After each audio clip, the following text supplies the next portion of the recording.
So I'm Jon Inkrott, a registered respiratory therapist and adult critical care specialist with Advent Health in Orlando, Florida.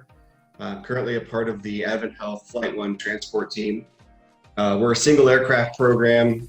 We have also ground ambulances, so we do between 35 and 40,000 calls a year. The aircraft does roughly 900 flights a year.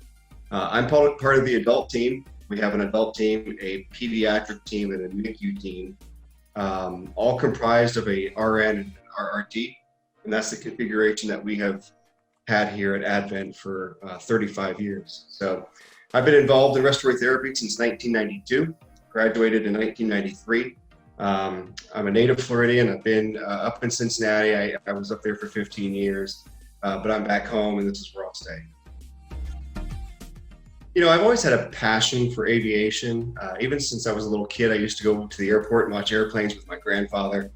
And I knew from an early age that I also wanted to take care of people. So I even wrote in my second grade journal that I wanted to be an ambulance driver. So I kind of knew early on what I wanted to gear toward. When I had the opportunity to come to Advent Health, where they had RTs and RNs as their crew, I kind of jumped at the chance to be here. And then when the spot came open for the team, I interviewed for that and thankfully got the spot. So it's very rare for us as RTs to be involved with Rotor Transport. I know for the NICU and PEDS folks, it's a pretty niche environment. There's a lot more of those folks around the country. But to have an RT on every adult flight that we do is pretty unique. There's only a couple other programs in the country that do that. So I was very fortunate to get in here, and like I said, it's been great.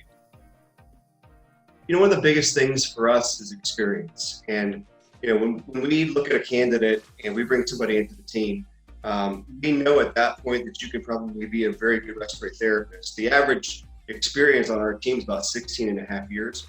The requirements are 5 years with at least 3 years of critical care background. That can be ICU, ER, PACU, you know, any place that has that critical acuity. And it's critical that you kind of understand how to perform as a respiratory therapist in the aircraft in a critical environment with one other person.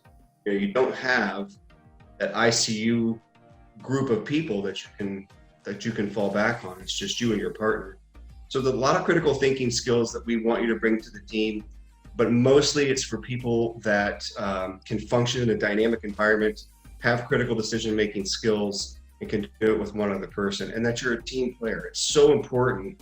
You know, you could bring all this knowledge onto the team and not be a team player, or somebody who's kind of a thorn in people's side, and you're not going to work out, because that's just not what we want on the team. You need to have, you know, somebody who's very focused and a team player. I know this is so cliche, but I'm gonna go ahead and say it. I just can't narrow one person down, because I think that I would hate to minimize some of the very basic calls that we do. You know, whether if it's a STEMI from one of our satellite facilities, it's a 10-minute flight, they're on room air and they just have, you know, a little bit of nitro going, or if they just need a little bit of morphine for pain. It sounds so basic, but yet it's so important, because those patients can crash very quickly too. And then, you know, we go to Southeast and Southwest Florida, to the Miami area, to the Fort Myers Naples area, and we get patients there on ECMO and balloon pumps and, you know, nuclear vent settings.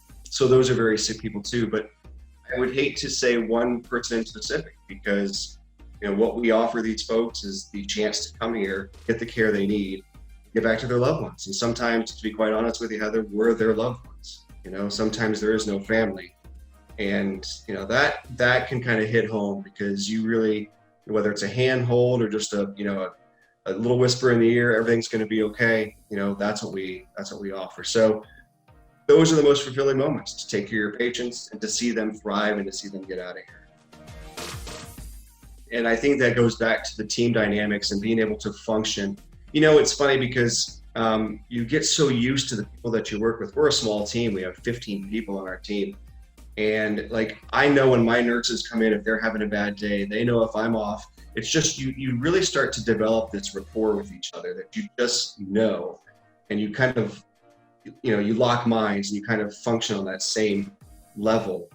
Not to say that that's not the case in the ICU, but it's just a different environment where you have a lot more in the way of resources. Up in the air, you know, here's what you have, here's what's in the helicopter. this is your limitation. These are your resources.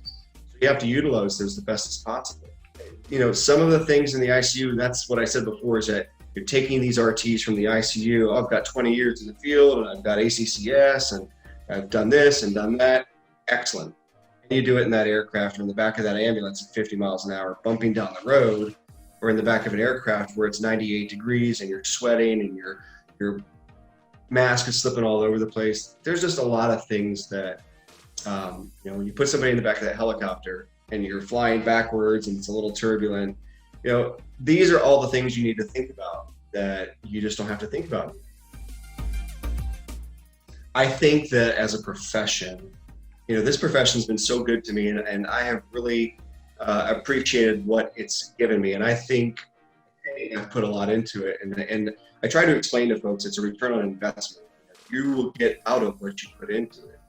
If they're looking to get into respiratory therapy, like I said to these folks, focus on the health sciences, focus on your sciences and math, and try and be engaged in some sort of extracurricular activity, because I think respiratory therapists are leaders. I've always said, don't sweat till the RT sweats. And that can be in any situation, whether it's a code situation or whether it's any sort of emergency situation or hazmat situation where we start to engage RTs. No one sweats till the RT sweats, because we are so specialized. To all my colleagues out there, thanks for everything that you do. We are a family, so appreciate everybody, doing what they do and staying those long hours and taking care of these sick patients. You guys really make a difference. I think we all do, and we can be proud.